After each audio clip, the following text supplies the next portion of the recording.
चला, आज आपण एका खूप सुंदर, अगदी जादुई प्रवासाला निघूया.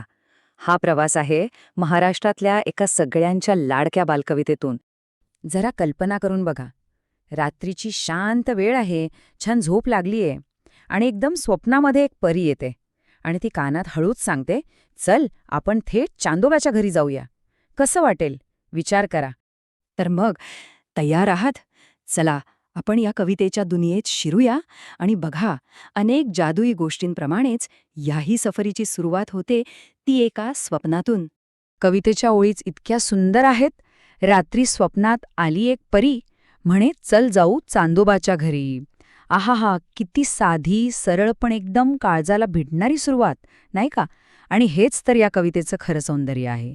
फक्त 2 ओळी आणि कल्पनेच्या विश्वाचं दार सताळ उघडं.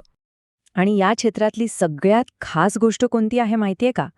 ती म्हणजे ज्या हळुवारपणे ती परी त्या लहान मुलीचा हात पकडते.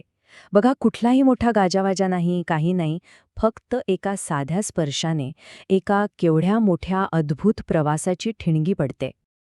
आता बघा, कुठल्याही जादुई प्रवासाला जायचं म्हणजे खास वाहन तर पाहिजेच, बरोबर? पण या कवितेमधलं जे वाहन आहे ना, ते तर आपल्या कल्पनेच्याही खूप खूप पुढचं आहे. कवी काय म्हणतात बघा, चांदोबाचा रथ आकाशात पळतो, पांढरा ससोबा ढगात धावतो. म्हणजे विचार करा, हा रथ ओढायला घोडे नाहीत किंवा दुसरे कुठले प्राणी नाहीत, तर चक्क एक पांढरा शुभ्र ससा तोरत ओढतोय. काय विलक्षण कल्पना आहे ही! आणि हे चित्र पाहिल्यावर तर अरे वा, कवीच्या कल्पनाशक्तीला खराच सलाम करावासा वाटतो. घोड्यांच्या जागी एक ससा, तोही ढगांमधून रथ ओढतोय, हेच तर आहे बालपणीच्या कल्पनाशक्तीला कसलंही बंधन नसतं, याचंच एक किती सुंदर उदाहरण आहे. चला तर मग, प्रवास करत करत आता आपण पोचलो आहोत थेट चांदोबाच्या घरी. आता पाहूया तरी कवीने या घराचं वर्णन केले तरी कसं.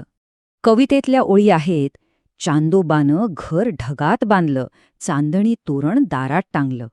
म्हणजे काय, तर चांदोबाचं घर आहे थेट ढगांमध्ये आणि दारावर स्वागतासाठी काय लावलंय, तर चक्क लखलखत्या चांदण्यांचं तोरण. कमाल आहे. ढगांवर बांधलेलं घर, दारावर चांदण्यांचं तोरण.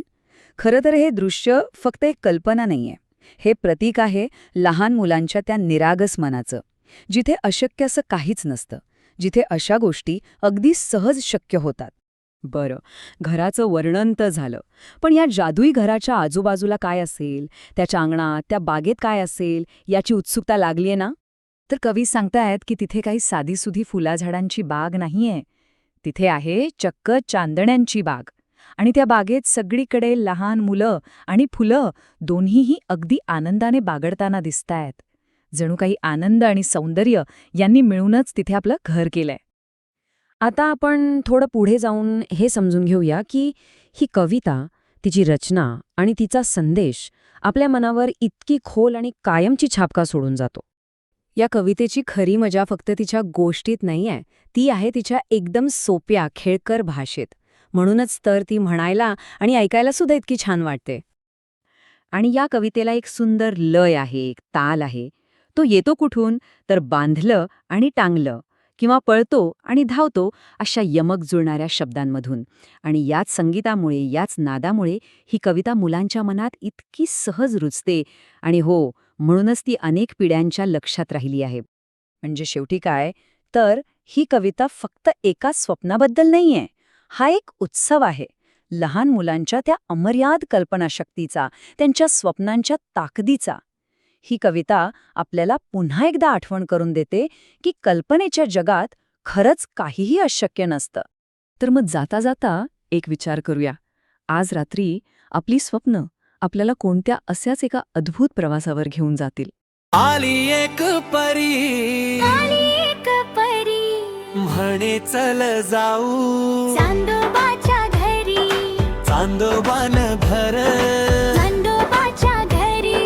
चांदोबान घर, ढगात बांधलं, चांदणी तोरण, दारात टांगलं. चांदोबाचा रथ आकाशात पळतो, पांढरा ससोबा